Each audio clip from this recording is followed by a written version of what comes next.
uma situação, uma situação inesperada, uma viagem, um trabalho de escala, alguma coisa que de fato impeça a pessoa de estar aqui no horário do compromisso, né? Então, tenho visto aí que mesmo algumas pessoas que trabalham estão sempre aí, né? Como a pastora Marisa, não para, está sempre conectada, sempre atenta, os demais irmãos também que trabalham, mas fazem um esforço. Então, conhecimento ele tem um preço a ser pago, né?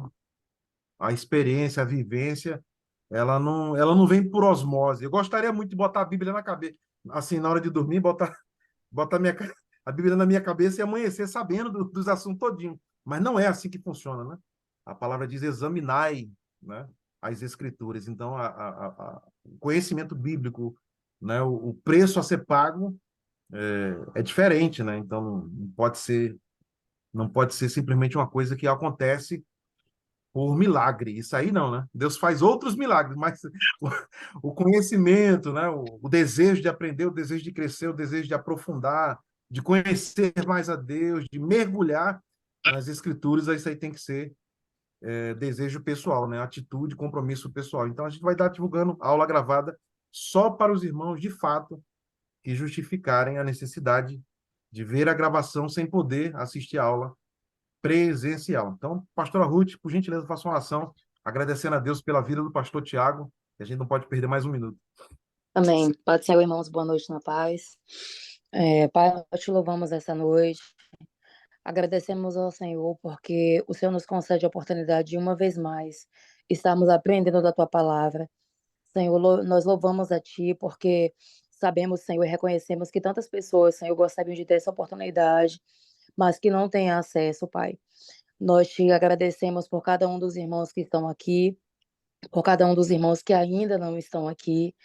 E nessa noite te agradecemos principalmente pela vida do pastor Tiago, que vai ser o instrumento, Senhor, para nos guiar ao conhecimento da tua palavra. Para que cada palavra seja direcionada pelo Senhor, para que o teu servo, Senhor, fale palavras que vão direto ao nosso coração, que nos guiem, Senhor, a viver uma vida de santidade e de integridade com o Senhor. Nós te louvamos e te agradecemos no nome de Jesus. Amém. Amém. Sem mais delongas, pastor Tiago, seja muito bem-vindo à aula número 5, a sua segunda participação. Deus continue te abençoando e te use poderosamente como sempre. Amém, meus irmãos. Boa noite a todos. Graça e paz. Que bom nós estarmos aqui, né, mais uma vez, para participarmos aí de mais uma aula nesse curso que, com certeza, tem abençoado e vai continuar abençoando a vida de muitos irmãos. Todos os irmãos estão conseguindo ver o meu compartilhamento de tela? Sim? Perfeito? Tá. Então, meus irmãos, nós temos uma responsabilidade de concluirmos, não é, o assunto que nós começamos na segunda-feira passada. Nós falamos, segunda-feira passada, sobre o culto a Deus e a sua liturgia. E como o pastor Natanael mencionou, é um tema muito vasto e desperta muitas perguntas, muitas curiosidades. Nós não conseguimos concluir na segunda-feira passada, estouramos o tempo e prometemos que iríamos concluir hoje e também iríamos concluir a nossa segunda aula, né, sobre a missão da igreja e visão ministerial. Então, eu tenho aí 1h50, mais ou menos, para poder concluir esses dois assuntos, e eu espero que eu o possa fazer, não é, com a ajuda de Deus e do seu Espírito Santo. Então, nós vamos aí, não é, a mencionar mais uma vez algumas boas práticas para os irmãos que estão participando da aula, né? Deixe o seu microfone em mute. E caso você queira fazer alguma pergunta ou alguma adição ao que vai estar sendo falado, você pode usar o método aí da mãozinha levantada no, no Zoom, tá? Caso você tenha alguma pergunta ou queira fazer alguma adição. Esse slide que vocês estão vendo aí foi o slide onde nós paramos a aula passada e nós vamos dar continuidade nesta noite. Então, nós vimos até agora, só para a gente poder recapitular, né, nós começamos a falar sobre o culto a Deus e a sua liturgia. Então, nós vimos alguns princípios que devem reger o culto e usamos como base aí o livro do profeta Malaquias, já que Malaquias foi levantado por Deus para tratar justamente desse assunto. O culto ao Senhor estava sendo feito de forma incorreta, indevida, e Deus levanta Malaquias para convocar o povo a restaurar o seu culto. Então, nós falamos que nós devemos cultuar a Deus porque Ele nos amou primeiro, Malaquias capítulo 1, versículos de 1 a 5. Falamos também que nós devemos cultuar a Deus como Ele quer e não como pensamos, Malaquias capítulo 1, versículos de 6 a 14. Falamos que o culto ele só é aceito por Deus se ele for a expressão de uma vida santa, Malaquias capítulo 2, versículos 10 a 16. Falamos que o culto ele não deve ser por aquilo que Deus dá, mas por quem ele é. Malaquias capítulo 3, versículos 13 ao versículo 18. Em seguida, nós falamos também um pouco sobre a questão da liturgia e da composição do culto pentecostal. E nós falamos um pouquinho sobre os elementos do genuíno culto pentecostal, né? A leitura e exposição da palavra, cânticos de adoração ao Senhor nosso Deus, orações e ofertas voluntárias. E aí nós estouramos o tempo, não conseguimos avançar mais. Então, o próximo slide na sequência seria esse aqui, não é? Algumas boas práticas com relação ao nosso culto, né? Primeiro, chegue mais cedo à igreja e procure se assentar no melhor lugar. É uma boa prática, né? Nós sempre procurarmos chegar na igreja antes do horário do culto, para a gente poder, né, ter tempo de pegar o melhor lugar, né, sentar no melhor lugar, e a gente poder, quando o culto começar, já estarmos, né, na igreja. Eu sei que existem alguns imprevistos que acontecem, às vezes, né, esses imprevistos, a gente não tem, às vezes, controle sobre eles, mas é uma boa prática que todos nós nos programemos para estarmos no culto, né, antes dele começar. Eu, por exemplo, aqui em casa, eu começo a me preparar para o culto no sábado à noite.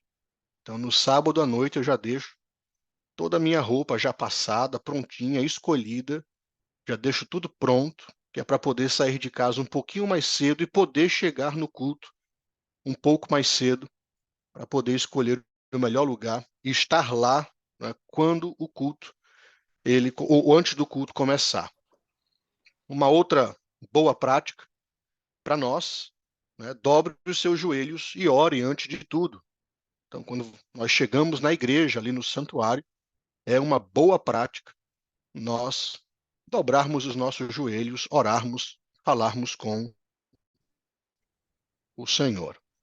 Uma outra prática que nós devemos observar é estar em oração e reflexão antes e durante o culto, né? Isso faz parte da nossa reverência, faz parte daquele período de concentração que nós devemos ter no culto a Deus. Também, né, não ande no templo durante a pregação da palavra.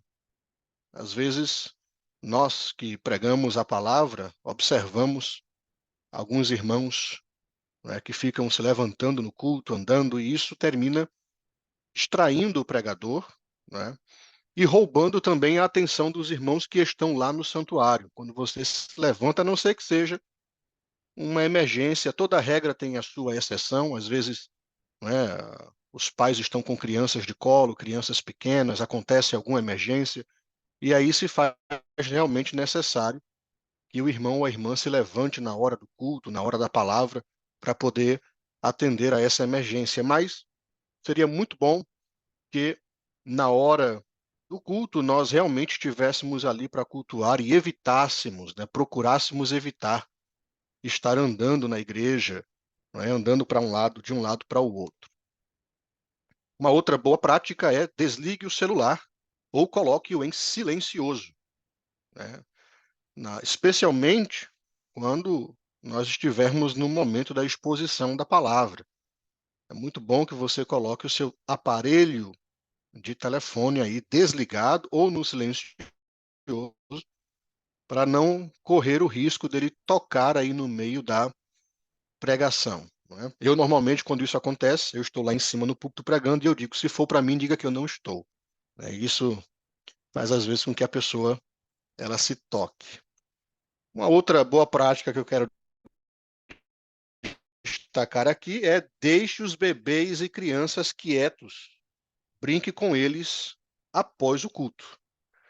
Às vezes a gente percebe que alguns irmãos cedem à tentação de ficarem brincando com as crianças no culto, né? E não é uma boa prática, né? Porque tira a atenção de quem está pregando, de quem está dirigindo o culto, de quem está ali no santuário, não é? Então é bom que os irmãos deixem os bebês e as crianças quietas, né? E depois do culto, você pode brincar, pode apertar a bochecha, pode, né, dar carinho ao bebê, à criança, mas na hora do culto é o momento onde nós devemos nos concentrar para adorarmos a Deus e devemos realmente evitar qualquer tipo de distração. E aí nós vamos para o último bloco, né, para a gente fechar esse assunto aí do culto. Vamos falar um pouco sobre o perigo dos modismos no culto. Então, nós temos aí nesse slide a definição do que é modismo. Modismo é aquilo que é transitório e está em moda, tendo, portanto, caráter passageiro. Essa é a definição do que é modismo. O mundo pós-moderno é pleno, é cheio de inovações, mas a Igreja de Cristo não precisa de novidades, e sim da palavra de Deus. Os modismos, eles vêm, eles passam, mas a palavra de Deus, ela permanece para sempre. A igreja, ela não deve ceder à síndrome do carro novo. E para a gente entender o que é essa síndrome do carro novo, nós vamos precisar fazer a leitura do texto que está lá no segundo livro do profeta Samuel, capítulo 6, versículos de 1 a 7. E se você tem acesso aí à sua Bíblia, eu quero pedir que você acompanhe a leitura desta passagem. Segundo o livro de Samuel, capítulo 6, versículos de 1 a 7, está escrito: Mais uma vez Davi reuniu todos os escolhidos de Israel, em número de 30.000. Davi se levantou e com todo o povo que tinha consigo partiu para Baalá de Judá, para de lá trazer a arca de Deus, diante da qual se invoca o nome do Senhor dos Exércitos, que se assenta acima dos querubins. Puseram a arca de Deus numa carroça de bois novo, e a levaram da casa de Abinadab, que ficava numa colina. Uzá e Aiô, filhos de Abinadab, conduziam aquela carroça. Levaram a carroça de bois com a arca de Deus da casa de Abinadab, que ficava na colina. E Aiô ia adiante da arca. Davi e toda a casa de Israel se alegravam diante do Senhor com todo tipo de instrumentos de madeira de faia, com harpas, liras, tamborins, pandeiros e símbolos. Versículo 6. Quando chegaram à eira de Nacon, Uzá estendeu a mão para segurar a arca de Deus, porque os bois tropeçaram. Então aqui nós temos o relato de quando Davi, não é, ele reúne todos os escolhidos de Israel, em número de 30.000, para trazer a arca do Senhor. E Davi tem uma ideia mirabolante, uma ideia inovadora. Davi decide trazer a arca do Senhor em uma carroça de bois, uma carroça nova de bois, né? E ele coloca a arca do Senhor ali em cima daquela carroça, vem trazendo, e no meio do caminho os bois tropeçam, a arca do Senhor, ela, né, pende para poder cair, e um dos homens que estava ali, Uzá, estende a mão para segurar a arca de Deus. E aí no versículo 7 está escrito que a ira do Senhor se acendeu contra Uzá, e Deus o feriu ali por esta, e veja aí que no versículo 7 está escrito, Deus o feriu ali por esta irreverência. Deus o feriu ali por esta irreverência. Então, ao trazer a arca do Senhor para Jerusalém, Davi não atentou para um detalhe importante. Nada poderia ser modificado ou inovado em relação ao modo de lidar com aquele objeto sagrado que era a arca. A despeito disso, a arca foi colocada sobre um carro de bois, em vez de ser conduzida nos ombros dos sacerdotes. Então, aqui em 2 Samuel, capítulo 6, versículos de 1 a 7, a arca foi transportada de forma indevida. De acordo com a orientação divina, a arca deveria ser transportada com o uso de varas de madeira de cetim cobertas com ouro pelos levitas. Essa era a forma como Deus havia determinado na sua lei que a arca deveria ser transportada. Então nós vamos ler alguns textos aqui. O primeiro texto é Êxodo, capítulo 25, versículo 14. Êxodo, capítulo 25, versículo 14. Quando o Senhor está dando instruções a Moisés sobre a construção do tabernáculo, e aqui ele vai dar algumas instruções específicas sobre a arca. E aí o Senhor diz a Moisés, aí no versículo 14 do capítulo 25 de Êxodo: passe os cabos pelas argolas nos lados da arca, para que ela possa ser carregada por meio deles. Então, Deus especificamente ordena a Moisés, né, que na construção da arca, ele fizesse nos 4 cantos da arca, em cada canto ele fizesse argolas. E Deus também ordena que fossem confeccionadas varas de madeira e que essas varas fossem cobertas com ouro para que a arca pudesse ser, então, carregada. Então, Deus, quando deu o projeto, né, para Moisés, deixou muito claro que ele queria que a arca fosse carregada desse jeito. Ele queria que a arca fosse carregada nos ombros dos sacerdotes. Este era o modelo de Deus. Foi assim que Deus, gostaríamos de ler, está no primeiro livro das Crônicas, capítulo 15, versículo 2. Primeiro livro das Crônicas, capítulo 15, versículo 2. Onde está escrito: então ele disse, ninguém pode levar a arca de Deus a não ser os levitas, porque o Senhor os escolheu para levarem a arca do Senhor e o servirem para sempre. E o último texto que eu quero ler é Deuteronômio, capítulo 10, versículo 8.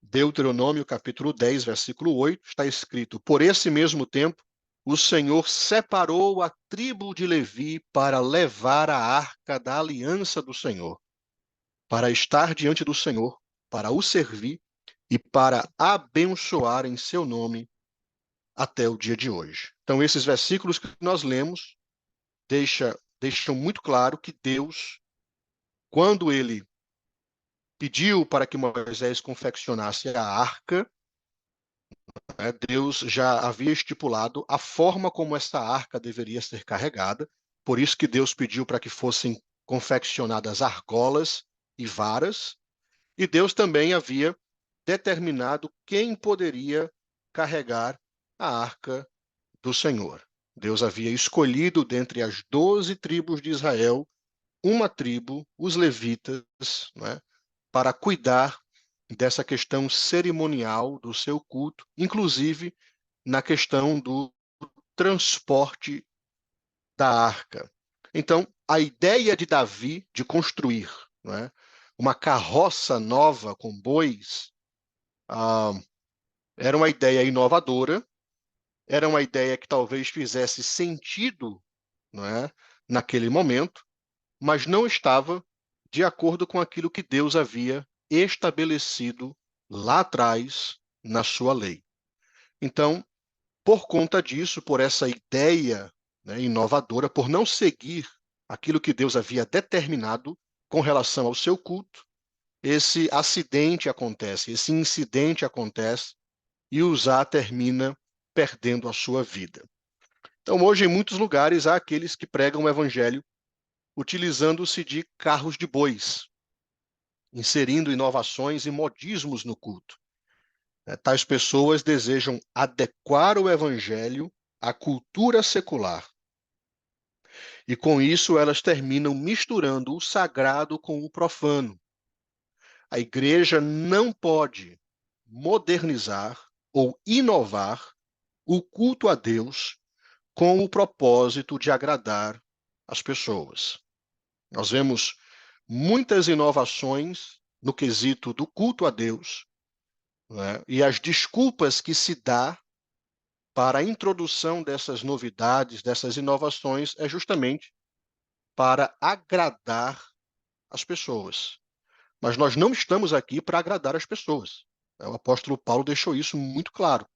Nós não podemos fazer o culto com o propósito de agradar a quem vai participar do culto. O culto é a Deus. Então, o culto tem que ser feito com o propósito de agradar a Deus. E Deus se agrada quando nós seguimos à risca as suas orientações, as suas determinações, né? O nosso Deus, ele não é um Deus de sugestões. O nosso Deus é um Deus de mandamentos. Quando Deus dá um mandamento, é para ser obedecido, cumprido. Não é uma sugestão, é um mandamento. Quando Deus ele nos informa a forma como ele quer ser adorado no seu culto, nós não temos o direito de negociar isso, de modificar isso. Nós precisamos seguir aquilo que Deus nos está mandando, porque o culto é do Senhor. Então nós não podemos cair nessa tentação de ceder aos modismos para poder agradar as pessoas no culto. Veja o que Paulo falou sobre essa questão de nós agradarmos aos homens. Em Gálatas capítulo 1, versículo 10, o apóstolo Paulo, ele escreveu o seguinte, Gálatas capítulo 1, versículo 10. Está escrito: por acaso eu procuro agora o favor das pessoas ou o favor de Deus? Ou procuro agradar pessoas? E aí ele termina o versículo 10 dizendo: se ainda estivesse procurando agradar pessoas, eu não seria servo de Cristo. Forte isso aqui, não é? Se ainda estivesse procurando agradar pessoas, eu não seria servo de Cristo. Outro texto aí para a gente poder meditar está na primeira carta de Paulo aos Tessalonicenses. Primeira carta de Paulo aos Tessalonicenses, capítulo de número 2, versículos de 4 a 6. Paulo escreveu: pelo contrário, visto que fomos aprovados por Deus, a ponto de ele nos confiar o evangelho, assim falamos, não para agradar as pessoas, e sim para agradar a Deus, que prova o nosso coração. Versículo 5. A verdade, como vocês sabem, é que nunca usamos de linguagem de bajulação, nem de pretextos gananciosos. Deus é testemunha disso. Também jamais andamos buscando elogios das pessoas, nem de vocês, nem de outros. Então, Paulo, ele tinha plena convicção de que, a partir do momento que ele se entregou a Cristo, ele não tem, né, esse compromisso de distorcer o evangelho ou de distorcer as verdades de Deus para poder agradar as pessoas. Da mesma forma, nós não podemos distorcer o culto a Deus, né, apresentar inovações no culto, elementos estranhos ao culto, com o pretexto de agradar as pessoas, porque o nosso compromisso maior não é de agradar aos homens, mas é de agradar ao nosso Deus. O culto, ele existe para agradar a Deus, para glorificar a Deus e não aos homens. Então, quando nós fazemos a liturgia do culto, quando nós planejamos o culto, Deus deve estar em nossa mente, sempre Deus, em primeiro lugar.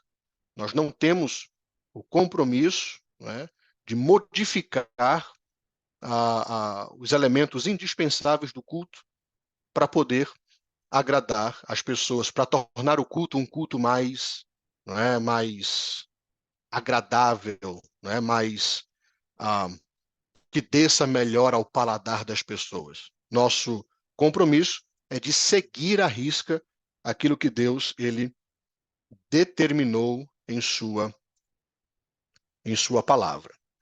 Então nós temos aí ah, cultos exóticos.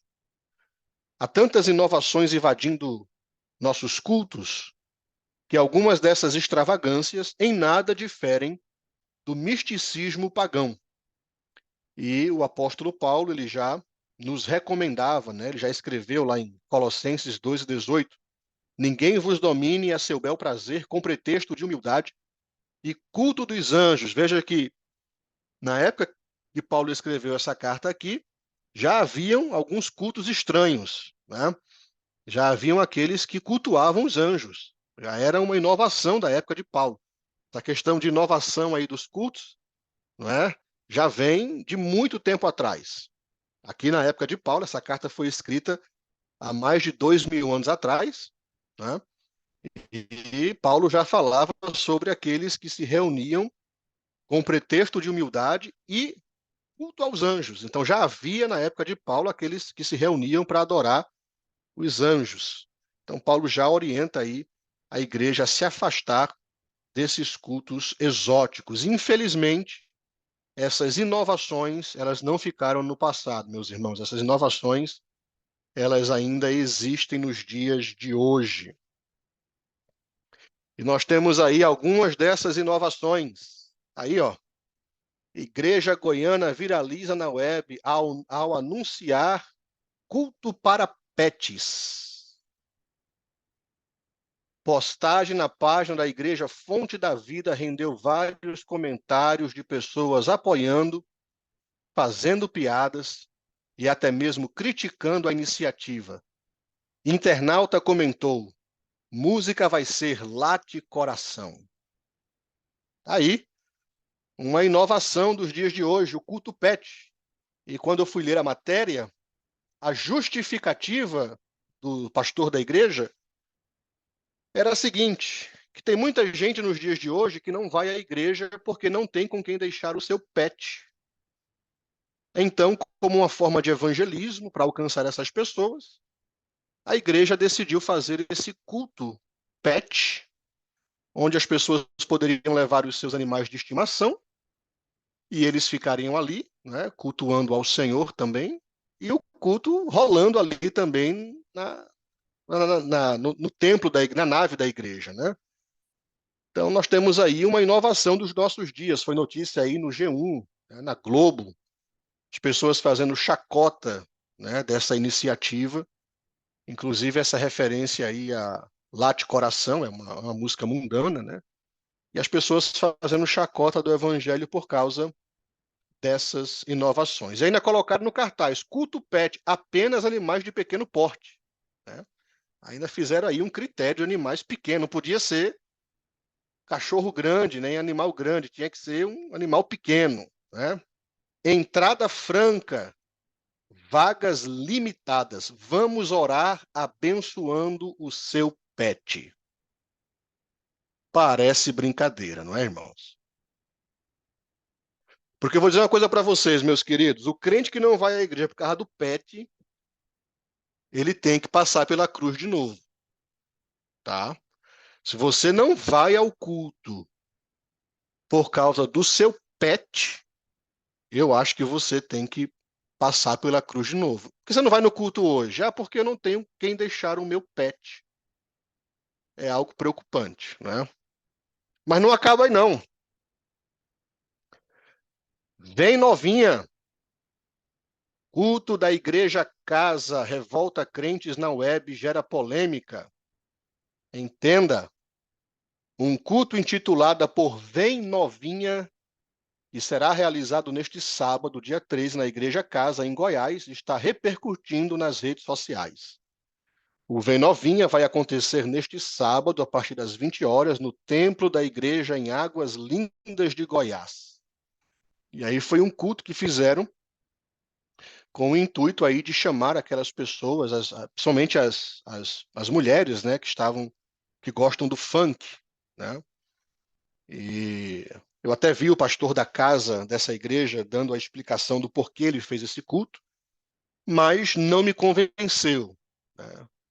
Eu ainda acho que isso é uma inovação, a igreja se utilizando de modismos para poder evangelizar.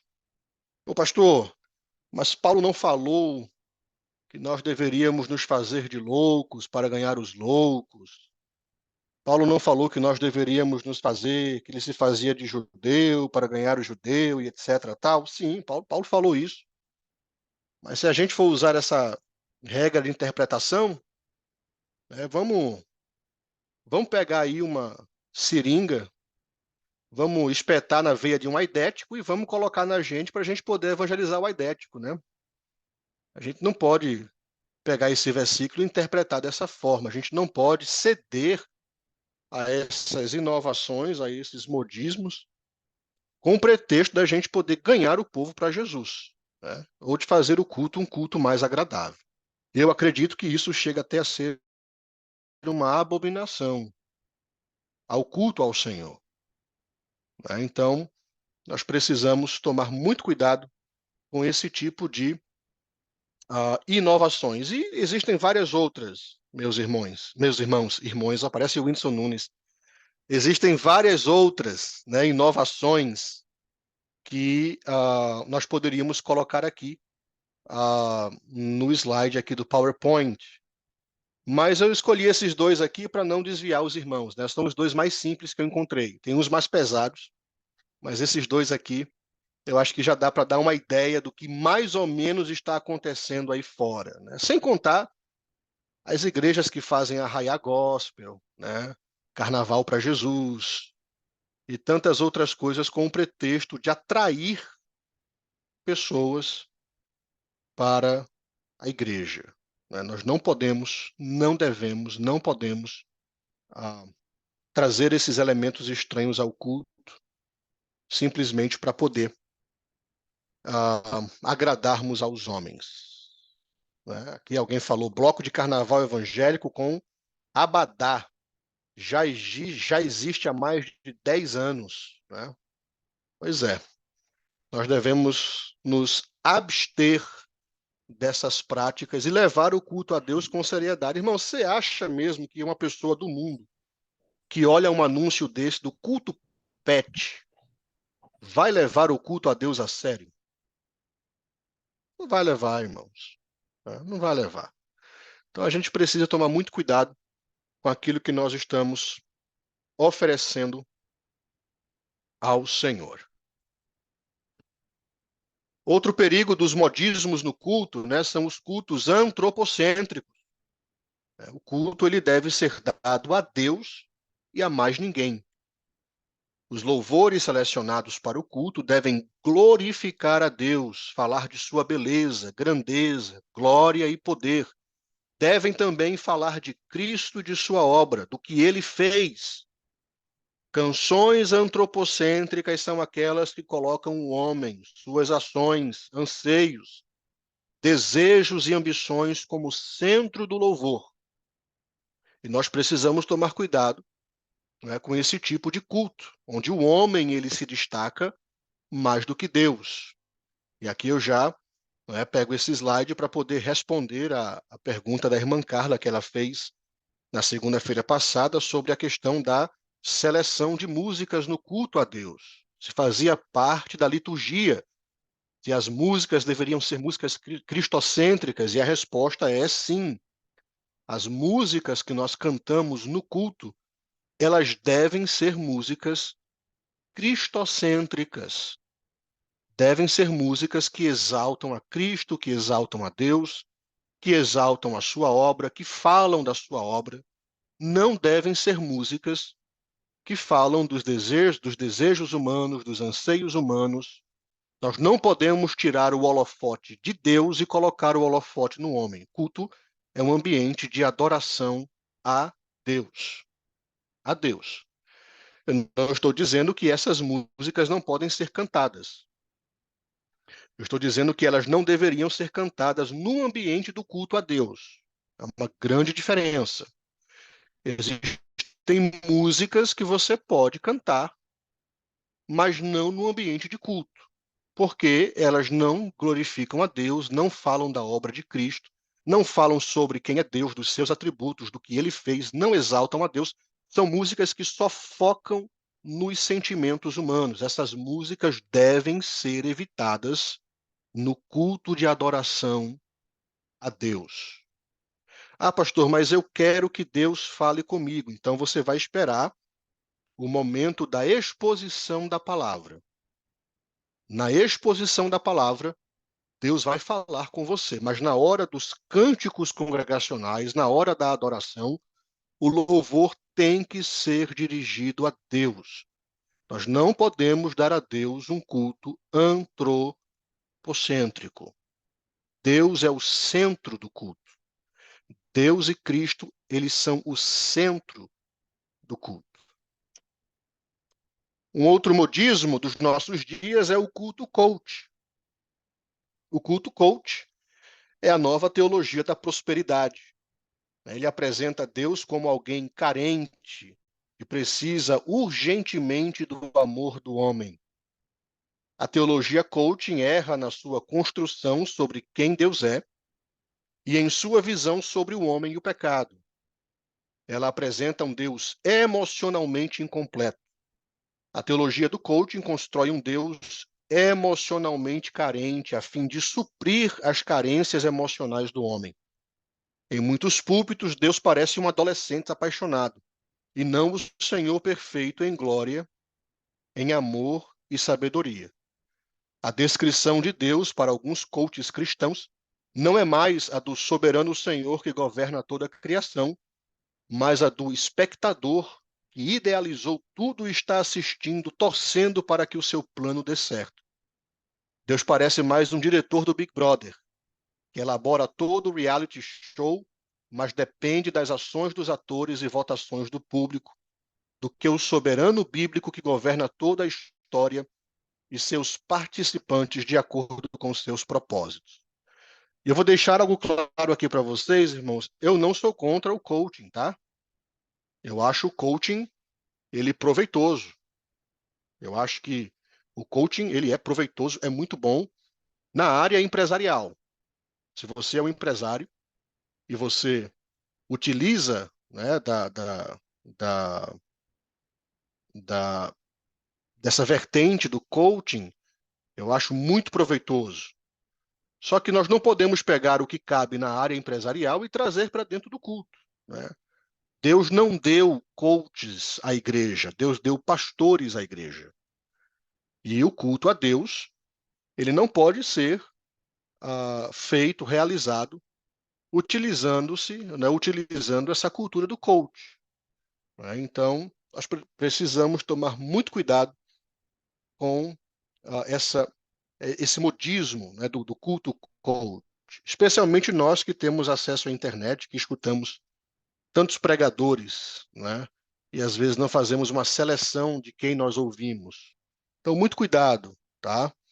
Muito cuidado para você não abraçar esse culto coach aí e terminar também cometendo, né, o erro de abraçar esse modismo no culto. Deus, ele deu à igreja pastores e não coaches. Fora da igreja, você pode participar de uma palestra, né? Você pode usar esse método na sua empresa, se você é um empreendedor, você pode participar de palestras motivacionais. Isso é válido, tem o seu lado válido. Mas no culto, não. No culto a Deus, nós não podemos permitir que esse tipo de prática seja aderida, tá? Então, muito cuidado aí com o culto coach. E existem vários outros modismos que nós poderíamos citar aqui, mas para a gente não esgotar o nosso tempo, nós vamos ficar por aqui, né? E eu não sei se alguém tem alguma pergunta para a gente poder finalizar esse assunto do culto e partirmos para o outro assunto desta noite. Se alguém tem alguma pergunta, esse é o momento de você levantar aí a sua mão para a gente poder tentar responder a sua pergunta. Pastor Natanael Vieira já levantou a mão ali. Pastor Tiago, se o senhor puder parar o share screen por um momento, que a gente consegue lhe ver mais fácil, Sim, né? Porque senhor. fica uns quadrinhos bem pequenininhos, mas eu sei que o assunto, como já abrimos a aula dizendo, é um assunto vastíssimo. Eu só queria pontuar no aspecto do serviço, né? A gente está falando de culto, ok? Mas, e esse culto com foco 100% em agradar a Deus, não quer dizer que eu não tenha que servir bem, né? A minha chamada, a minha responsabilidade ali no serviço da igreja, porque a gente pode incutir na ideia de, não, eu estou fazendo para Deus, né? Tô nem aí para você, tô nem aí para o horário, eu vou fazer, eu respondo a Deus, não, você não responde só a Deus, você responde ao seu líder de departamento, você responde ao seu presbítero, você responde ao seu pastor, você responde à liderança. Aí existe uma autoridade espiritual ali. Não se faz de qualquer jeito, né? Não é porque é para Deus, porque desse raciocínio surgiram os desigrejados, as pessoas que cultuam aonde querem cultuar e não tenho pastor, não tenho nada a ver com ninguém. Eu faço o que eu quero. Eu leio a Bíblia e faço o meu culto. Aí vem essa seita, isso é uma seita dos desigrejados. Não estão sob autoridade espiritual nenhuma, fazem o que querem, não tem reconciliação, não tem renovação, não tem estruturação nenhuma espiritual, vivem a vida louca e param ali do meio, faz o que quer, a vida é uma bagunça, uma zona. E de noite ele para ali para fazer o culto dele a Deus, ele não é pastoreado por ninguém. Então a gente não pode confundir, o culto é a Deus, sim, mas existe o serviço, né? Não podemos esquecer de que o serviço, ele também é para Deus, mas eu não faço para agradar o meu líder, o meu departamento, o meu pastor. Eu faço o melhor que eu puder, servindo a Deus e, obviamente, servindo a igreja também. Existe essa ideia de serviço para a gente não pensar, o culto, é o meu culto que importa, nada mais importa, não é por aí. Eu sei que não faz parte do assunto na sua ideia central, mas ele está ali no contexto, né, do assunto de serviço e de culto, para a gente não confundir. Culto é culto, serviço é serviço. E outra coisa é que... Perdão, pastor, pensei que o senhor tinha acabado. Pode continuar. Okay. E a outra coisa que eu tento ser rápido para não estourar muito seu tempo aí, a questão das músicas antropocêntricas sempre existirão, né? Porque existe essa necessidade do ser humano ser reconhecido. Se você for num consultório de um psicólogo ou de um psiquiatra, ele diz que o homem ele não tem um anseio maior por riquezas ou não tem por bens do que por reconhecimento. As pessoas anseiam ser louvadas, serem reconhecidas, né? Ela às vezes é super rica, mas ela não é amada, então ela não se sente reconhecida. Às vezes é um grande profissional na determinada área, mas ela não se sente reconhecida nem pela própria família. Então ela vive numa depressão. Então o ser humano ele anseia muito mais pelo reconhecimento. Daí surgem as músicas antropocêntricas. Não quero dizer que o nosso Deus, como está lá no livro de Isaías, né, os primeiros 39 capítulos de Isaías, é Deus falando sobre justiça, sobre correção, sobre punição, sobre o chicote de Deus, mas do 40 ao 66 de Isaías é Deus demonstrando o seu amor por Jacó, por Israel, Deus declarando que eu sou contigo, eu te amo, passares pelas águas não te submergirão. Existe sim um Deus que declara, né, que nos ama, que nos quer, que, que, que tem um plano para as nossas vidas, sim. Só que isso é Deus declarando. Eu não posso ficar louvando o meu irmão, o meu pastor, como Paulo falou aqui, eu não posso estar fazendo músicas para agradar um determinado nicho comercial. Eu tenho que usar a Bíblia, Deus falando através da Bíblia, para o homem. Aí sim eu concordo. Nesse antropocentrismo, eu não concordo. Eu concordo na antropologia bíblica. Parece que a gente está falando a mesma coisa, né? Mas não é diferente. Antropocentrismo é colocar o homem no centro da adoração. E antropologia é entender qual o papel desse homem e o que é que Deus fala para esse homem. Essa música que é antropologicamente bíblica, eu aceito. A música que é antropocêntrica, eu não aceito. E concordo em gênero, número e pessoa com o pastor Tiago. Perdão pelo tempo. Bem pontuado, pastor Natanael, bem pontuado, né? Infelizmente não há, no meio cristão, não é muito difícil das pessoas diferenciarem essa questão da antropologia e do antropocentrismo, né? E às vezes, ah, por conta disso, por essa dificuldade de identificar essas duas coisas, terminam, né, aceitando e introduzindo ao culto a Deus canções que são totalmente centradas no homem, né? Uma coisa é você falar a verdade de Deus, né, através de uma canção. Outra coisa é você realmente ah, trazer no culto uma canção que né, coloca o homem como foco do começo ao fim. E o meu conselho, e talvez até alguém discorde comigo, o pastor Natanael falou sobre essa questão do homem ser elogiado e tal e tudo mais. Meu conselho é que procure um psicólogo, né, para poder receber esse complemento emocional, né?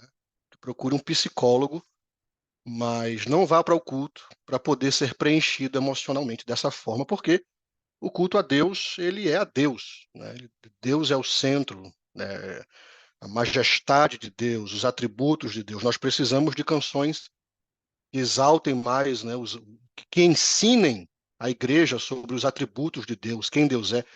E entre os atributos de Deus está, claro, o seu amor, né, pelas suas criaturas. Nós somos, né, podemos dizer que somos a coroa da criação de Deus, né, onde Deus ele realmente gastou o maior tempo para formar e teve todo aquele toque precioso e etc.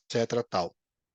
Mas nós precisamos tomar muito cuidado para não tomarmos a glória de Deus, né, e entregarmos essa glória ao homem. Então, eu acho que a dificuldade hoje em dia seria da igreja ela saber diferenciar o que é, né, antropocentrismo e a antropologia, né? E aí às vezes nós encontramos canções que eu já escutei algumas músicas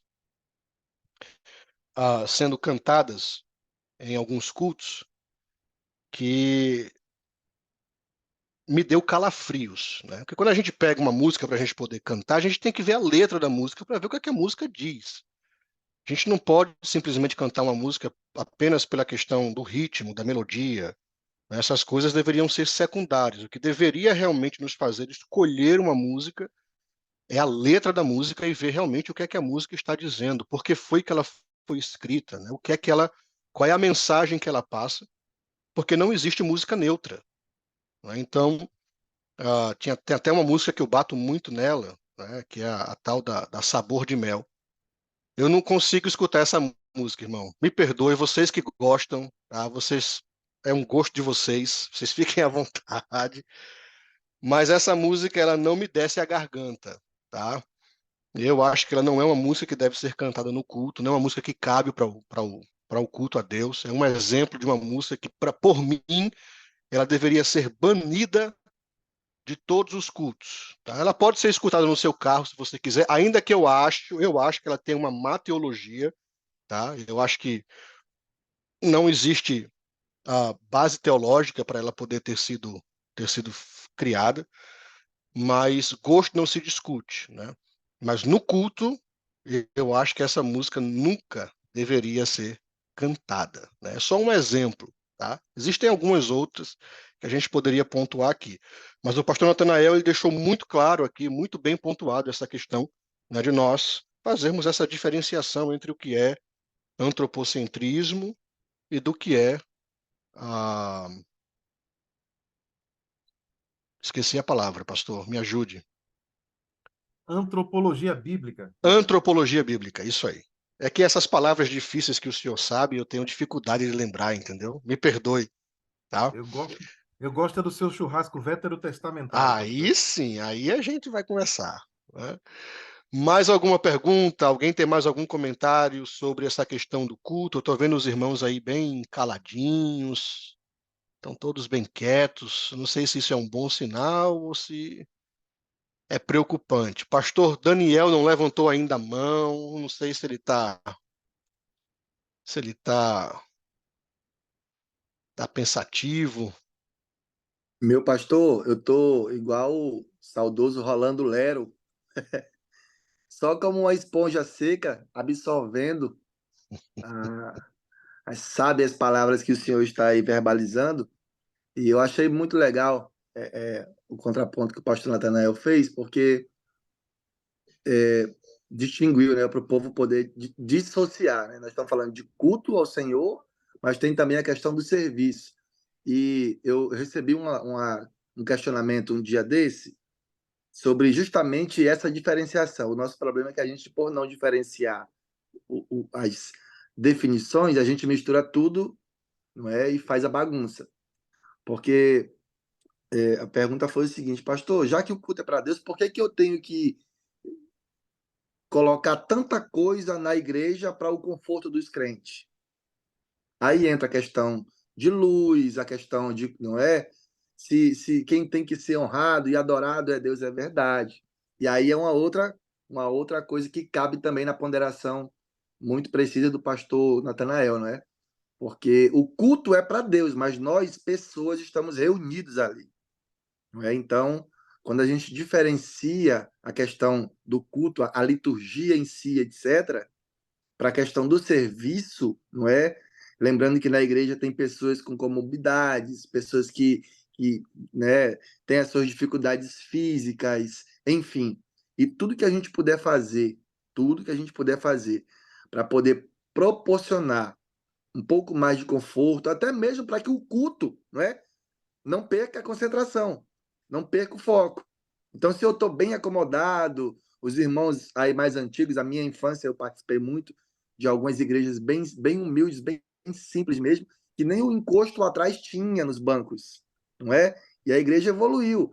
Eu digo sempre que o pastor Miguel, na escola dominical que ele ministrou, eu lembrei na fala dele de um ponto que ele havia trabalhado na aula, e aí eu vou trazer para cá justamente para eu encerrar minha fala aqui, que é a junção desses dois pontos que o senhor está trabalhando e que o pastor Natanael colocou. Que a igreja odierna, ela tem um grande desafio. Qual é? O desafio da igreja é de se modernizar sem se mundanizar. Talvez esse seja o nosso grande desafio para a atualidade. Porque as tecnologias estão aí à disposição para o uso e nós precisamos sim utilizar.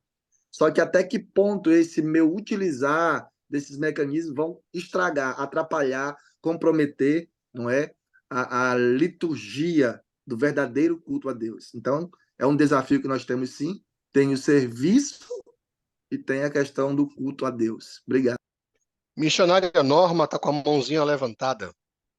Pois é, né? Eu tinha que falar alguma coisa porque eu estou com a língua coçando. Abra a sua câmera para a gente poder lhe ver. Deixa eu abrir aqui, peraí. Ô, Jesus, ele terminou saindo. Não, aí Cadê, não. câmera? Cadê, câmera? Cadê? Peraí, viu? Deixa eu achar a minha câmera aqui. Às vezes ela cisma de não aparecer, gente. Ai, ai, Se ai. não, se não conseguir, não tem problema não, irmão. Não, mas pode falar mesmo. Deixa eu falar sem a câmera, porque eu vou terminar saindo, que estou futucando aqui para a câmera aparecer. É, eu sou muito suspeita para falar, né? Porque eu acho que daqui do grupo eu sou a mais velha, e talvez vocês vão me entender como a careta falando, mas tem cultos que realmente me incomodam.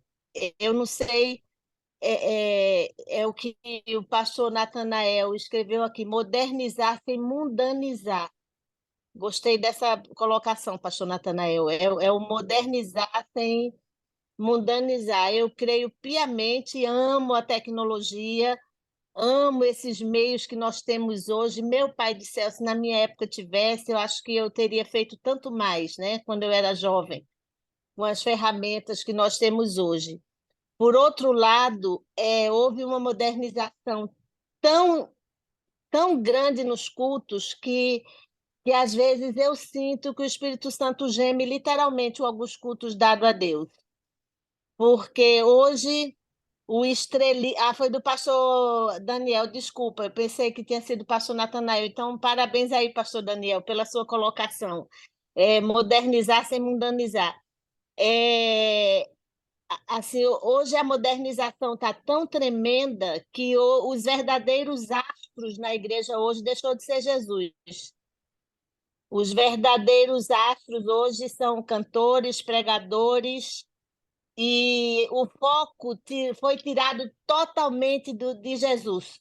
Hoje o foco é quem tem mais nome, quem tem mais seguidores, qual é a estrela que brilha mais. Infelizmente, isso tem me dado angústia na alma, de ver a descentralização, isso aí, Descentralização. descentralização Isso. dos nossos cultos, da pessoa de Jesus. Se você traz uma pessoa que tem nome, que brilha, esse aí vai brilhar mais que Jesus. As pessoas estão indo aos cultos pela motivação errada.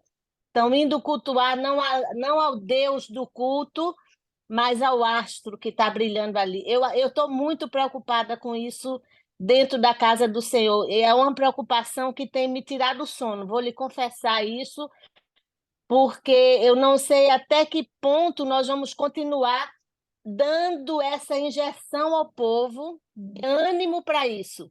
Eu acho que nós temos que fazer com que a igreja volte à palavra, porque cada coisa desse tipo dentro da igreja tem afastado a igreja da palavra, e eu acho isso até uma estratégia diabólica, vou dizer sem medo de errar, porque quando você foge da palavra, você está enfraquecendo na fé, porque quem alimenta o crente é a palavra. Mas hoje, infelizmente, os crentes modernos estão vivendo de estrelismo. Hoje, os cantores gospels, se é que podíamos colocar esse plural aí no gospel, os pregadores de elite são as estrelas que brilham, não, homens até, né, pregadores que não sobem no púlpito sem passar pela maquiadora do lado de fora.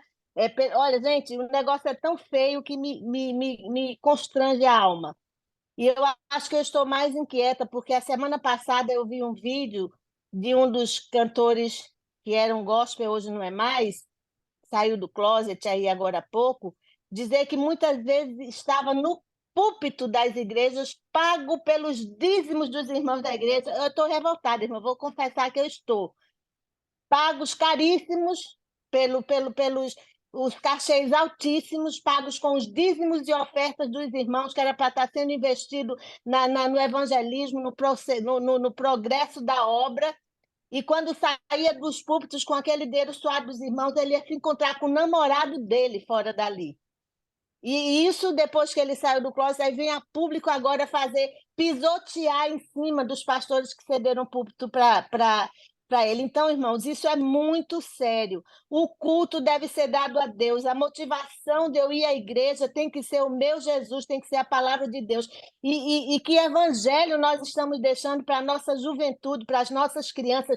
Que tipo de culto nós estamos oferecendo a Deus para ensinar os nossos filhos a ter esse verdadeiro caráter cristão e o verdadeiro motivação de ir à casa do Senhor? Por que eu estou indo à casa de Deus? Adorar a quem? É só isso que eu queria falar e fica aí a minha pergunta. Amém. Muito obrigada. E desculpa, viu? Desculpa eu colocar isso, é porque isso, depois que eu vi essa reportagem, isso tem me incomodado, que dinheiro do irmão suado no trabalho é para investir na obra, de fato. Amém. Muito bem colocado, irmã Norma. Meus irmãos, nós vamos dar continuidade, como o pastor Natanael falou, né, esse assunto do culto é um vespeiro, né?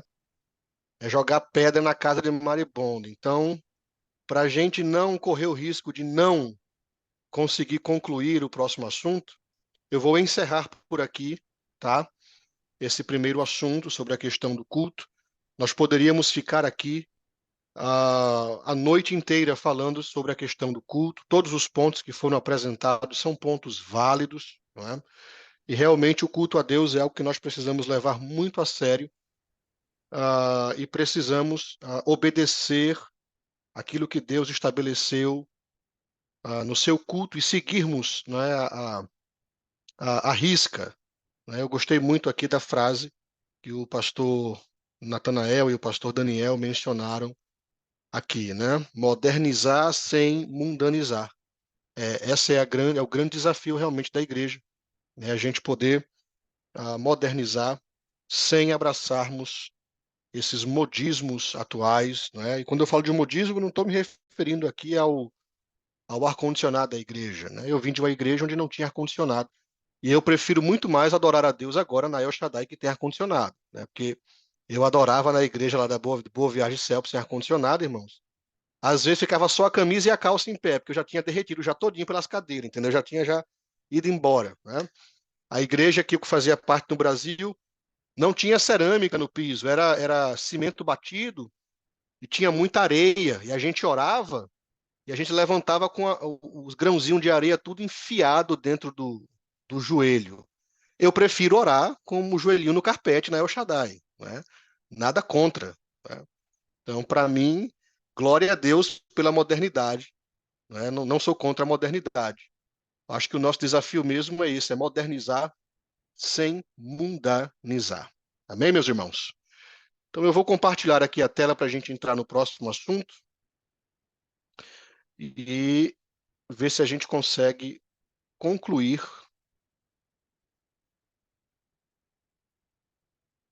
a nossa aula. Os irmãos estão vendo a minha tela aí? Estão vendo, Sim, né? Ok.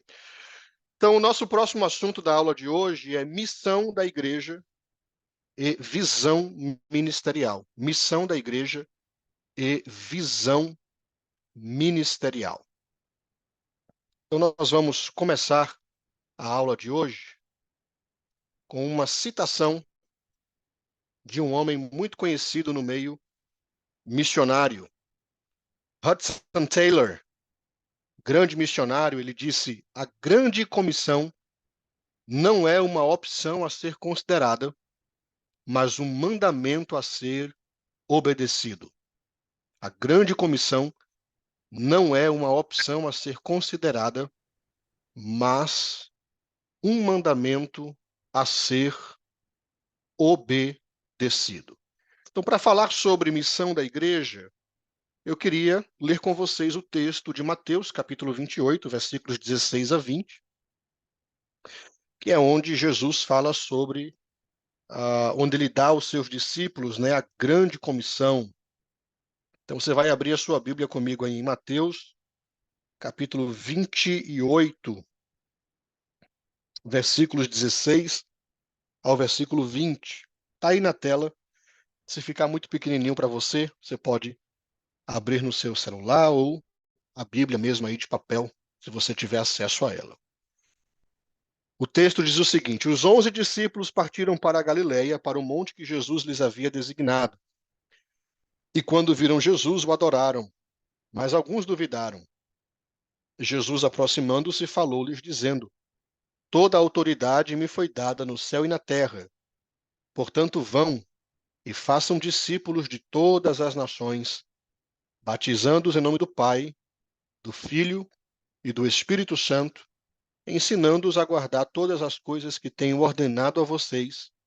E eis que estou com vocês todos os dias, até o fim dos tempos. Até o fim dos tempos. Então aqui nós temos, não é, a grande comissão, a missão que Jesus deu aos seus discípulos. E o meu objetivo, nesses minutos que me restam, é falar um pouco sobre essa grande comissão, essa missão da igreja. Então eu gostaria de começar falando sobre a competência do comissionador. A competência do comissionador. A gente observar aí o texto que nós lemos de Mateus, capítulo 28, versículo 20, ele começa com Jesus aproximando-se dos seus discípulos e dizendo aos seus discípulos: Toda a autoridade me foi dada no céu e na terra. Toda a autoridade me foi dada no céu e na terra. E aí você tem essa palavrinha grega, né, para autoridade. Essa palavra ela significa tanto autoridade como significa também poder. Algumas traduções, como a Almeida Revista e Corrigida, vai usar a palavra poder. Né? Todo poder me foi dado no céu e na terra. A Nova Almeida Atualizada optou pela palavra autoridade. A palavra grega, ela tanto pode ser usada para poder, como também pode ser usada para autoridade. Então aqui nós temos, no versículo 20 de Mateus 28, a competência do comissionador. Na grande comissão, Jesus, ele é o comissionador. É ele quem entrega a missão aos discípulos e é ele quem assegura o sucesso dessa missão. A grande comissão tem como chave de sucesso a competência do próprio comissionador. Então, a igreja deve cumprir sua missão sem jamais esquecer o poder de quem a envia. Isso aqui é uma chave para que a igreja possa realmente desenvolver, obedecer, cumprir esta missão que Jesus deu aos seus discípulos. Jesus, como comissionador, ele assegura o sucesso dessa missão. Essa missão que Jesus deu à igreja, ela não é uma missão impossível. Ela é uma missão possível, porque aquele que comissionou a igreja, ele garante o sucesso dessa missão. Ele se apresenta como aquele que tem em suas mãos todo o poder e toda a autoridade. E eu queria ler aqui alguns versículos com vocês. O primeiro versículo que eu quero ler é Efésios capítulo 1, versículos 20 ao versículo 23. Efésios capítulo 1, versículos 20 ao versículo 23. Está escrito: Ele exerceu esse poder em Cristo, ressuscitando-o dentre os mortos e fazendo-o sentar à sua direita nas regiões celestiais. Versículo 21. Acima de todo principado, potestade, poder, domínio e de todo nome que se possa mencionar, não só no presente século, mas também no vindouro. Versículo 22. E sujeitou todas as coisas debaixo dos pés de Cristo, e, para ser o cabeça sobre todas as coisas, o deu à igreja, a qual é o seu corpo, a plenitude daquele que a tudo enche em todas as coisas. Então veja que Paulo, ele deixa muito claro que Cristo, ele está acima de todo o principado, de toda a potestade, de todo o poder, de todo domínio e de todo nome que se possa mencionar, não só no presente século, ou seja, né, não só no presente século, mas também no vindouro. E Paulo deixa claro que, né, a Cristo estão sujeitas todas as coisas, tudo está debaixo dos seus pés, para que ele seja o cabeça sobre todas as coisas.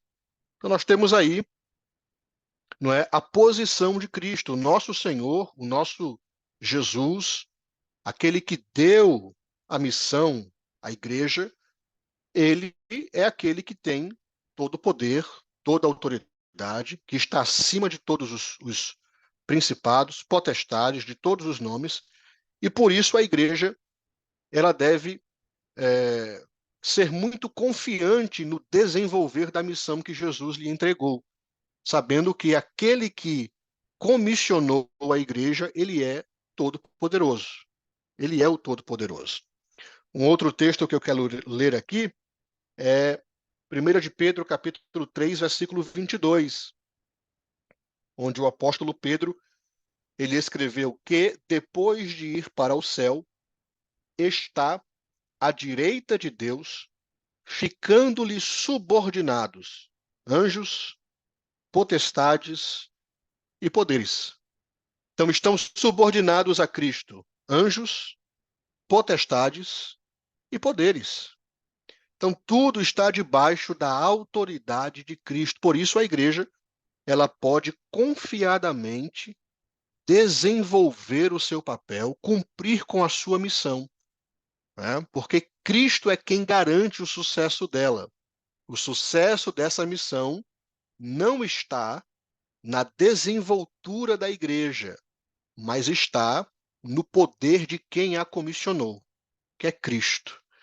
Então, quando nós saímos para cumprir essa missão que Jesus nos deu, e nós vamos ver que missão é essa mais na frente, nós precisamos sair com confiança, não com timidez, não com medo, mas com confiança, com autoridade, com ousadia, sabendo que aquele que nos comissionou, ele está acima de todo principado, de toda potestade, de todo poder, de todo domínio e de todo nome que se possa mencionar.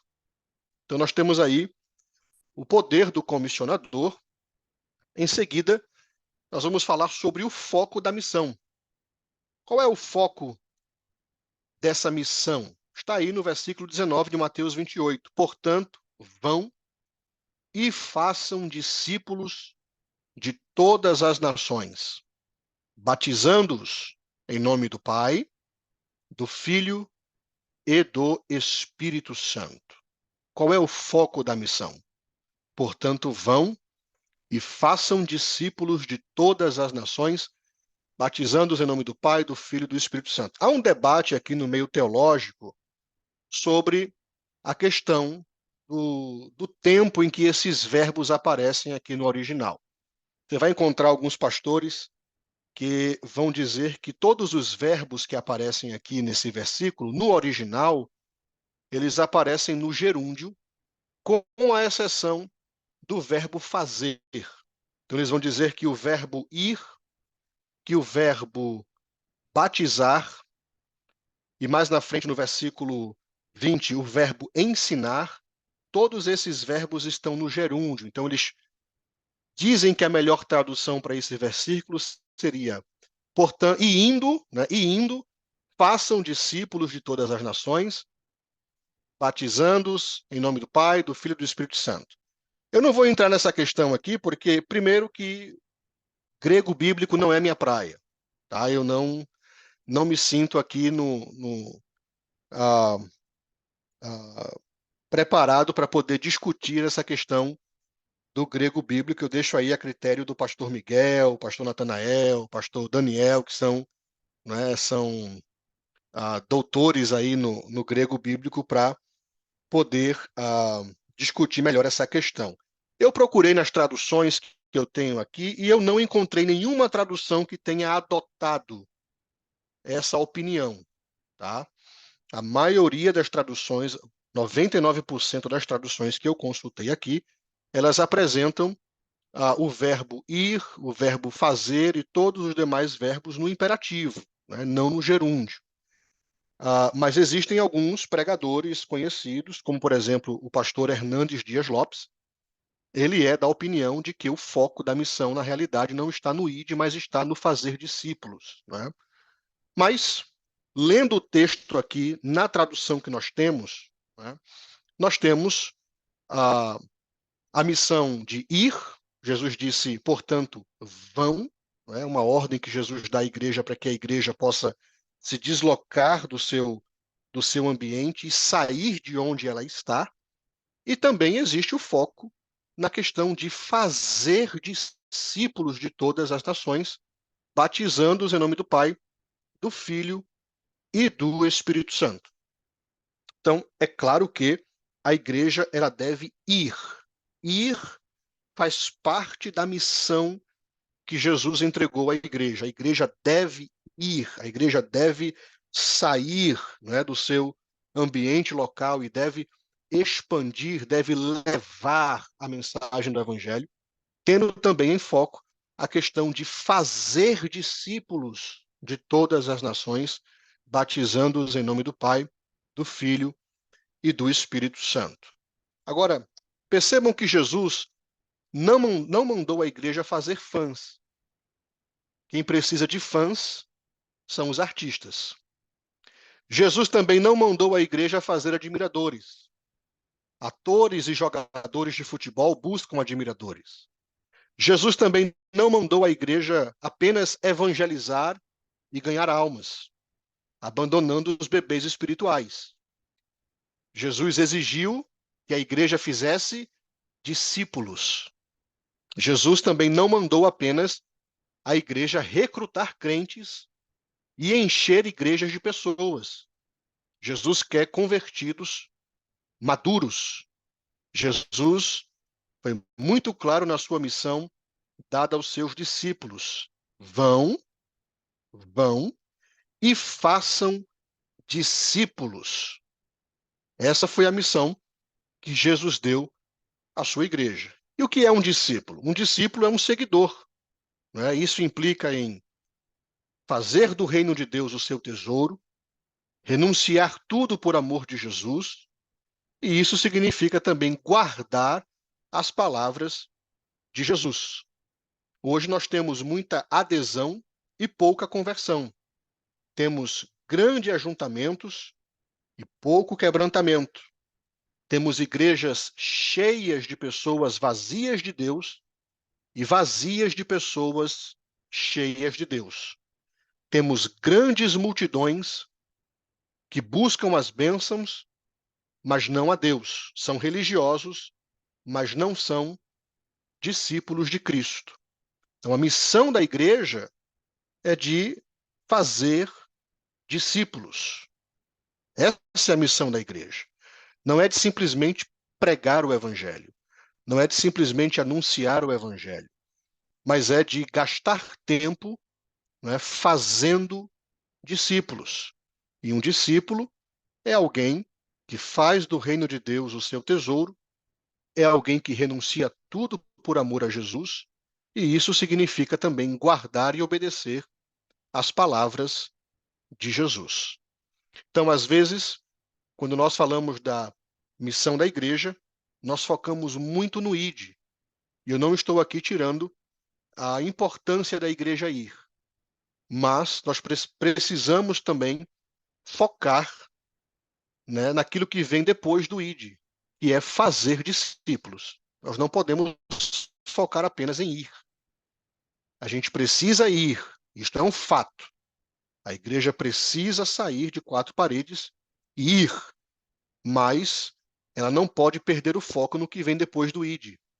A gente precisa focar, né, em fazer discípulos. E fazer discípulos requer tempo, requer dedicação, requer investimento, requer sentar com essas pessoas, né, ensinar aquilo que Cristo ensinou, explicar não é? Aquilo que Cristo ensinou requer realmente você gastar tempo com essas pessoas, né? Não se faz discípulos em uma cruzada, por exemplo. Você pega uma cruzada evangelística, você monta a cruzada, você faz o evento evangelístico, você faz o convite, vem aí 100 crentes.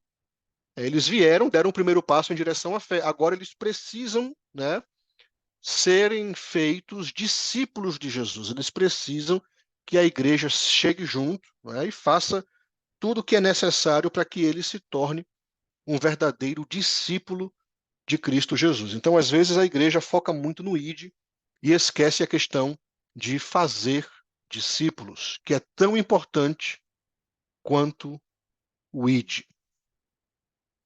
Em seguida, eu quero falar um pouco sobre o alcance dessa missão. Mateus 28:19 está escrito: portanto, vão e façam discípulos de todas as nações. De todas as nações. Aqui nós temos o alcance dessa missão da igreja, né? De todas as nações. Então, onde houver um povo com sua língua, cultura, raça, etnia, ali o evangelho deve chegar. Ali Deus comprou com o sangue de Cristo aqueles que devem ser chamados e discipulados. O coração de Deus, ele pulsa pelo mundo todo, e o plano de Deus sempre foi alcançar todo mundo. Por exemplo, Gênesis capítulo 12, versículos de 1 a 3, nós lemos: o Senhor tinha dito a Abrão, deixe sua terra natal, seus parentes e a família de seu pai, e vá à terra que eu lhe mostrarei.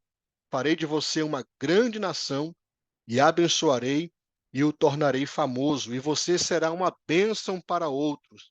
Versículo 3, abençoarei os que o abençoarem, e amaldiçoarei os que o amaldiçoarem. E por meio de você, todas as famílias da terra serão abençoadas. Veja que a visão de Deus, desde lá no começo, era alcançar todas as famílias da terra. O plano de Deus sempre foi alcançar todas as famílias da terra. Nós temos aí também um texto muito famoso em Apocalipse 5:9, onde está escrito: quando o Cordeiro recebeu o livro, os 4 seres vivos e os 24 anciãos se prostraram diante dele. Cada um tinha uma harpa e taças de ouro cheias de incenso, e são as orações do povo santo.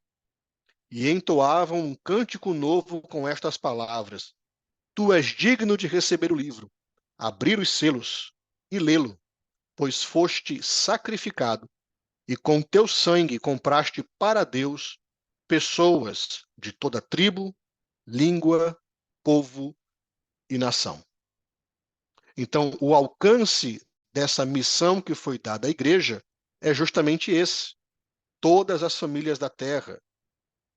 Qualquer pessoa de toda tribo, de toda língua, de todo povo e de toda nação. O objetivo de Deus é que o evangelho ele chegue a todos.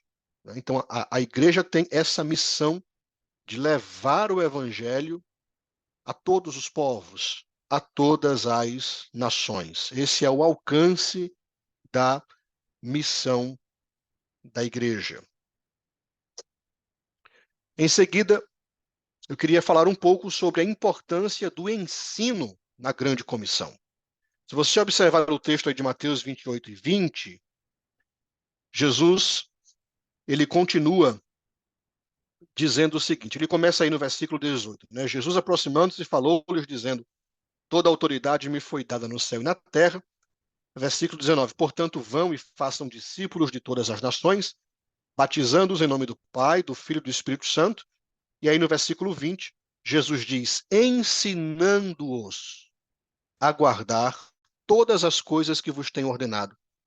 Ensinando-os a guardar todas as coisas que vos tenho ordenado. Então a igreja, ela deve gastar tempo no ensino. Muitas vezes a igreja foca muito na pregação e se esquece da importância de ensinar. Jesus, ele tanto pregava como ele ensinava. E nós temos muitas referências de Jesus gastando tempo no ensino. Tempo no ensino. Nós vamos ler algumas dessas referências. A primeira é Mateus capítulo 4, versículo 23. Você pode abrir aí a sua Bíblia em Mateus 4, 23.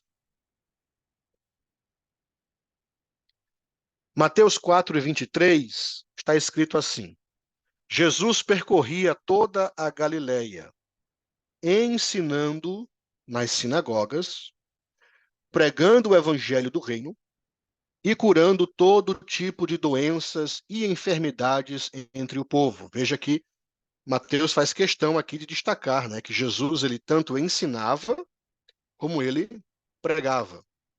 O nosso Senhor, ele tanto ensinou como ele pregou. Mateus capítulo 5, versículo 2, está escrito. Vamos ler do versículo 1. Ao ver multidões, Jesus subiu ao monte.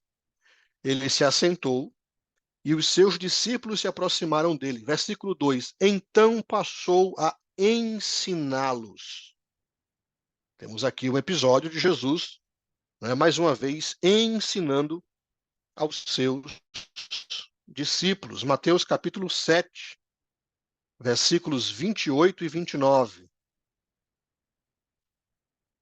Mateus 7, 28 e 29. Quando Jesus acabou de proferir estas palavras, as multidões estavam maravilhadas com a sua doutrina, porque ele as ensinava como quem tem autoridade e não como os escribas. Mais um relato aqui de Jesus gastando tempo na questão do ensino, né? Mateus capítulo 9, versículo 35. Mateus 9, 35 diz: E Jesus percorria todas as cidades e aldeias, ensinando nas sinagogas, pregando o evangelho do reino e curando todo tipo de doenças e enfermidades. Mateus capítulo 13, versículo 54. Mateus capítulo 13, versículo 54. E chegando à sua terra, ensinava-o na sinagoga, de modo que se maravilhavam e diziam: de onde lhe vem esta sabedoria e estes poderes miraculosos? Mais uma vez aqui nós temos Lucas, não é? Mateus, ele registrando um momento onde Jesus ele gasta tempo ensinando ali na região de Nazaré. Lucas capítulo 5, versículo 3. Lucas capítulo 5, versículo 3.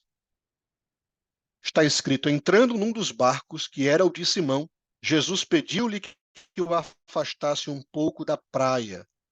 E assentando-se do barco, ensinava as multidões. E a última referência que eu quero ler é Lucas capítulo 5, versículo 17. E aconteceu que num daqueles dias Jesus estava ensinando, e achavam-se ali assentados fariseus e mestres da lei, vindos de todas as aldeias da Galileia, da Judeia e de Jerusalém, e o poder do Senhor estava com ele para curar. Então veja que Jesus, ele gastou tempo, né, no exercício do ensino. E na grande comissão, Jesus deixa bem claro para os seus discípulos e para a igreja de que eles também deveriam observar esse ponto essencial de ensinar os novos crentes. Veja que há uma diferença entre a pregação e o ensino. Às vezes, não é, a igreja ela foca muito na questão da pregação e nós, às vezes, falhamos muito na questão do ensino. Mas veja que aí na grande comissão, na missão da igreja, Jesus destacou a importância do ensino, de nós gastarmos tempo ensinando. Outro ponto a ser observado é que a igreja ela é incumbida de ensinar todas as coisas que Jesus ordenou. Então, não se trata de ensinar doutrinas de homens, modismos, tradições humanas e legalismos, mas ensinar o que Jesus ordenou. A igreja tem a obrigação de ensinar toda a verdade, toda a palavra. A igreja não pode escolher aquilo que ensina, mas deve ser fiel a tudo aquilo que Jesus ele ordenou. Então, a grande comissão, a missão da igreja, inclui, né, essa responsabilidade da igreja de ser fiel ao ensino daquilo que Cristo ordenou, daquilo que Cristo deixou, de tudo aquilo que Jesus deixou. Então, a igreja não pode simplesmente sair, cumprir o ID, né, e escolher aquilo que vai ensinar a esses novos cristãos, né? A igreja precisa ter fidelidade no ensino e entender que ser fiel a todo o ensino de Cristo e ensinar tudo que Jesus ensinou a esses novos cristãos faz parte da missão da igreja. Faz parte da missão da igreja. Ah, pastor, mas às vezes o que Jesus falou, né, não não atraía muita gente, não vai atrair muita gente, né? Vai às vezes chocar, vai às vezes confrontar. Então eu vou deixar isso aqui de lado, porque o meu objetivo é agradar as pessoas. Não, esse não deve ser, né, não deve ser a missão da igreja. Essa não é a missão da igreja, esse não é o papel da igreja. A igreja ela deve ser fiel ao que Cristo ensinou, deve ser fiel à palavra de Deus, deve ser fiel ao ensino de Cristo, ainda que esse ensino ele venha a contrariar, a confrontar, né, algumas pessoas. Por exemplo, o mundo não gosta de ouvir, né, que Jesus ele é o caminho, a verdade e a vida. O mundo gosta de ouvir que Jesus é um caminho, uma das verdades. Mas Jesus não disse isso. Jesus disse: eu sou o caminho, eu sou a verdade e eu sou a vida. Então, quando eu vou cumprir a minha missão como cristão, como igreja, e eu vou, ensinar, eu vou falar sobre o evangelho, eu não posso modificar essa verdade simplesmente pelo fato de que essa verdade vai confrontar, a pessoa a quem eu estou levando o evangelho. Jesus disse: eu sou o caminho, a verdade e a vida, e ninguém vem ao Pai senão por mim. Então, para ser cool, para ser legal, eu não posso simplesmente modificar ou omitir essa verdade. Jesus ele é a única verdade, né? Isso é uma afirmação central do Evangelho, indispensável, indiscutível. Então, eu preciso ser fiel a esse ensinamento. E eu preciso levar esse ensinamento, doa a quem doer. Faz parte da missão da igreja. Ensinar, gastar tempo no ensino e ensinar todas as coisas que Jesus ele ensinou. Um outro ponto que eu quero destacar nesta noite são os motivos para que nós façamos, cumpramos esta missão, esta grande comissão. Motivos para cumprir a grande comissão. Está aí no versículo 20. E eis que estou com vocês todos os dias até o fim dos tempos. Então, Jesus apresenta 3 motivos para cumprirmos a grande comissão, para cumprirmos com essa missão que ele nos deu. O primeiro motivo para cumprirmos a grande comissão é o poder de Jesus à nossa disposição. Nós já vimos isso aí em Mateus 28, 18, onde Jesus expressou sua autoridade, seu poder, sua liberdade absoluta de ação para enviar os apóstolos. Se Jesus tem todo o poder e toda a autoridade, não sobrou nada para o diabo.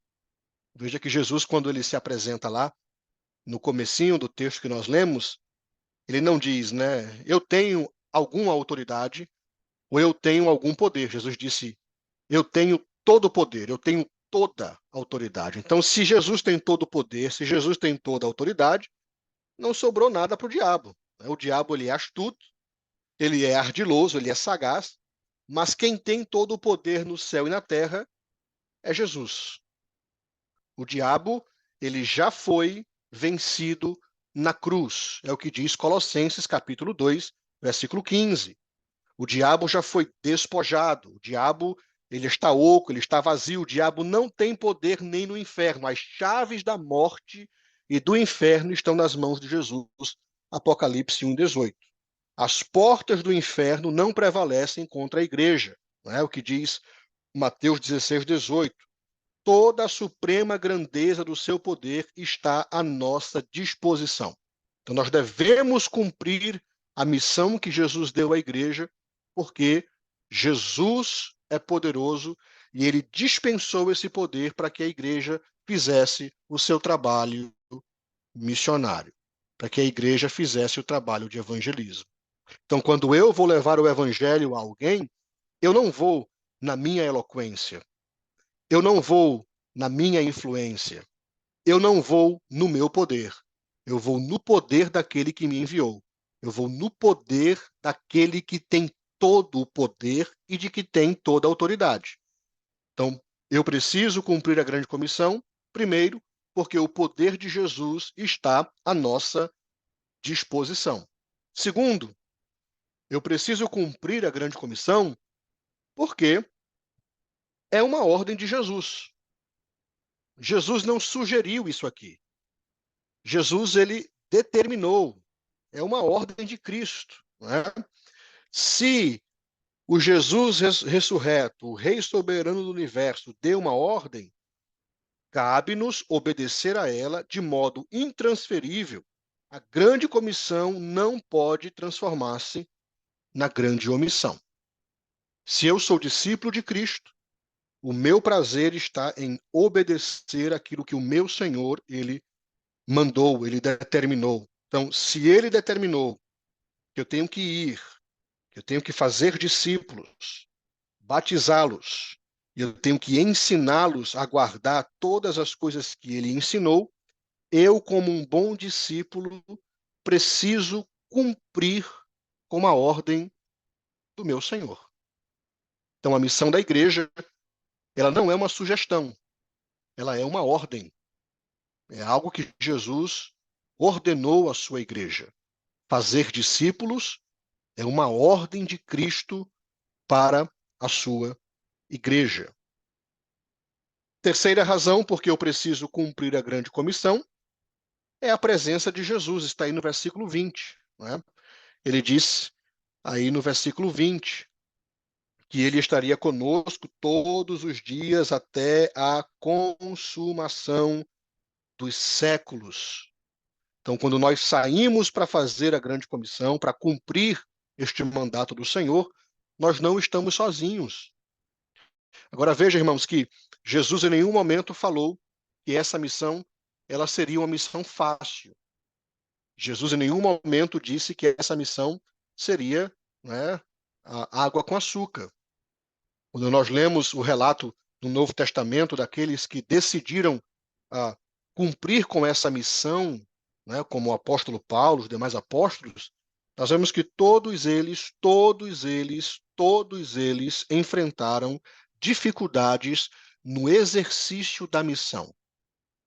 O nosso grande problema é que a gente quer facilidade no exercício da missão. Não há facilidade no exercício dessa missão. A missão ela é difícil, ela não é impossível, mas ela é difícil. Existem barreiras, dificuldades que a igreja ela vai ter que enfrentar, gigantes que a igreja vai ter que enfrentar no exercício dessa missão. Mas a garantia que nós temos é de que o nosso Senhor Todo-Poderoso, o Jesus que tem todo o poder e quem tem toda a autoridade, ele está conosco no exercício dessa missão. Então, quando nós saímos para cumprir esta missão, nós não estamos sozinhos. Nós estamos com o Cristo ressurreto, todo-poderoso, conosco. Então, ele está lá para nos auxiliar.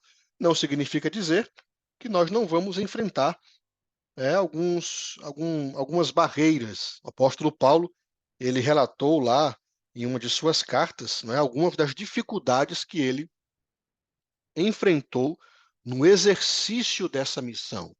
Ele fala que ele passou fome, sofreu naufrágio, foi perseguido, foi chicoteado. Nós tivemos nesse final de semana aqui em Dallas a presença do pastor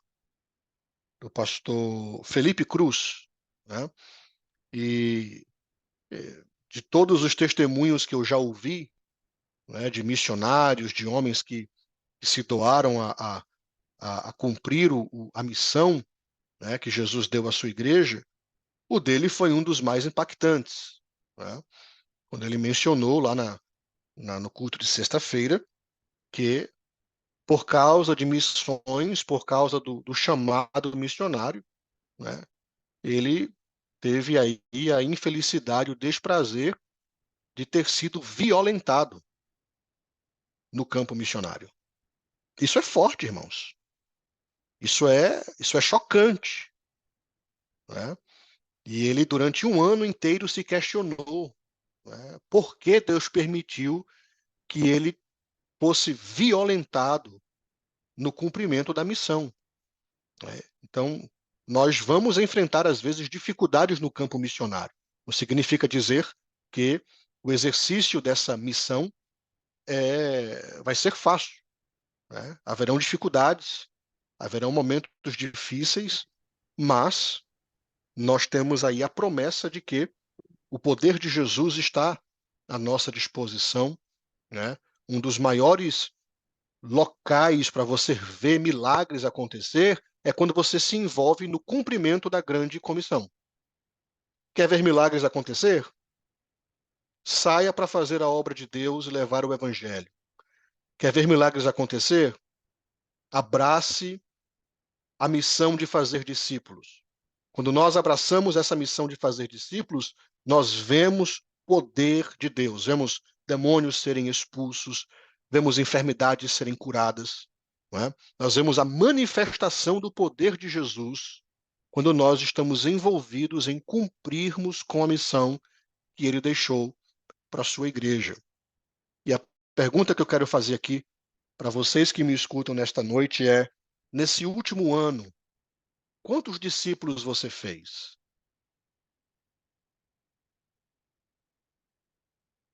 Quantos discípulos você fez? Quantas pessoas você realmente levou a Cristo e você instruiu elas e você ensinou elas naquilo que Jesus ele ensinou? Qual é o tamanho da sua lista de discípulos? A grande comissão, essa ordem que Jesus deu aqui, ela não foi dada somente a pastores. Ela é para toda a igreja. Todos que são discípulos de Jesus têm a missão de gerarem outros discípulos, de fazerem outros discípulos. Isso aqui é algo que foi dado a toda a igreja. Todos têm a missão de gerarem outros discípulos. Talvez você não possa ser enviado ao campo missionário, mas você pode, ali no seu ambiente de trabalho, criar um ambiente de evangelismo, levar Jesus àquelas pessoas que estão ali com você. Eu me lembro que o pastor Miguel, uma vez, ele falou que ali no seu trabalho, ele está, às vezes, limpando piscina e, às vezes, se depara com alguma situação difícil ali, e ele clama por ajuda de Jesus, pede ajuda a Deus, e quando dá certo, ele diz glória a Deus. E ali se abre uma porta para ele apresentar a mensagem do Evangelho. Então, nós talvez não temos condições de sermos enviados como o pastor Felipe, ele faz aquele trabalho maravilhoso ali em Guiné-Bissau. Talvez nós não temos condições de irmos a algum país, mas nós podemos, aonde nós estamos, na nossa vizinhança, no nosso ambiente de trabalho, nós podemos transformar aquele ambiente em um ambiente de pregação do Evangelho. E às vezes, nós não precisamos nem pregar com as nossas palavras, mas nós pregamos com a maneira como nós desenvolvemos o nosso trabalho. Com honestidade, com seriedade, com fidelidade. Né? Às vezes nós nos comportamos desta forma no ambiente de trabalho e isso abre uma porta de evangelismo. A nossa vida, ela prega. A nossa vida, ela evangeliza. Mas nós precisamos levar a sério a ordem de Jesus. Né? A igreja, ela não pode ficar acomodada dentro de quatro paredes. Nós somos chamados para criarmos, para gerarmos outros discípulos. E nós precisamos fazer essa missão, né, tendo como garantia de sucesso o poder de Jesus. Jesus, ele está conosco. Jesus, ele vai na nossa frente. Jesus, ele nos autoriza. Jesus, ele nos dá poder para curarmos os enfermos, expulsarmos os demônios, para evangelizarmos. E o que ele espera de nós é que nós façamos discípulos. Então, este é o conteúdo que eu tenho para compartilhar com os irmãos nessa segunda aula. Eu não tenho mais nada a falar. Temos aí 9 minutos para perguntas, considerações finais, comentários adicionais. Eu vou deixar os irmãos à vontade. Se alguém tem alguma pergunta, tem algum comentário a fazer, esta é a hora. Pastor Tiago, o senhor poderia parar o share screen aí? Sim, senhor. O senhor que manda. Para a gente ficar mais fácil de interagir, tem aí 22 aparelhos conectados. Dos 22, nós temos 2, 4, 6, 8, 10 pessoas, 11, 12 agora com a câmera aberta. Gostaria já que o irmão Júlio já interrompesse a gravação para a gente falar algumas coisas aqui mais à vontade, né? A aula foi sensacional. Eu acredito que essas duas aulas 100% concatenadas, né, com a responsabilidade que nós temos como líderes, né? Primeiro líderes da nossa própria casa, depois chamados por Deus como obreiros, todos aqui, né, têm alguma função dentro da igreja, né, como tem uma chamada, e como o pastor Tiago disse, ainda que não haja nenhum cargo, né, colocado sobre nós, a grande comissão é o maior cargo que cada um de nós temos. Eu queria, de antemão, já agradecer demais ao pastor Tiago, esperando o irmão Júlio interromper a gravação para eu falar algumas coisas.